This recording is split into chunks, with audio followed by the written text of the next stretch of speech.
I've been working with the Food Dialogues for many years now as a rapporteur and as a moderator, and I've been fortunate enough to see how sophisticated the conversations have become over the years as they keep drawing on leading experts and thinkers in this field.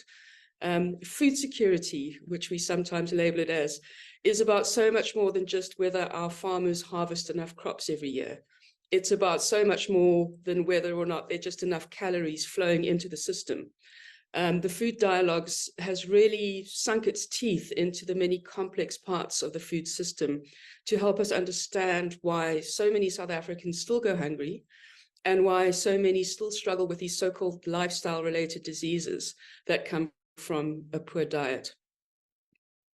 One of the important themes that comes through again and again in the Food Dialogues, and which we have to keep revisiting, is this idea that the food system is dominated by profit-driven corporations who have a great deal more power in shaping the system than often the voting public even does. This has very serious public health implications. Diabetes, heart disease, these so-called lifestyle-related diseases, they're a huge burden on the individual, on the household, and on the state. When we think about these huge global crises, whether it's climate collapse, obesity, hunger, inequality, we often look for a silver bullet, and there is no silver bullet. We have to do the hard work of thinking about how the system works, thinking about where each one of us as individuals or communities have leverage within that system. And then we need to leverage that as much as we can. Being part of the Food Dialogues is one of the ways that we can understand how this very complicated system works and where we have power within that system.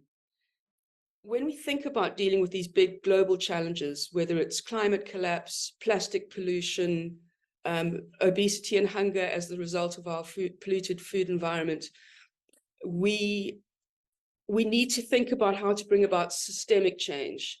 For instance, from the perspective of climate collapse, we have to move beyond this narrative that if we just eat less beef or drive a electric car, or we don't fly as much, we're going to somehow solve the problem. If we just have a few well-meaning individuals doing their bit, we're going to fix the problem. That is useful in terms of a collective consciousness shift, and this applies to the food system as well. But what we really need is for individuals as participatory citizens in our healthy democracy to take on the system. And how we can do that is vote actively to understand where we can shape the system. Yuval Harari says, either join a movement or start a movement. And for most of us, we can't start a social or environmental justice movement, but we can join one. And there are plenty of civil society organizations out there who understand how to shift the system. They know how to change policy. They know they've got the networks in place, they've got the momentum, they've got the funding. So by joining and supporting organizations, we can help them change the system on our behalf.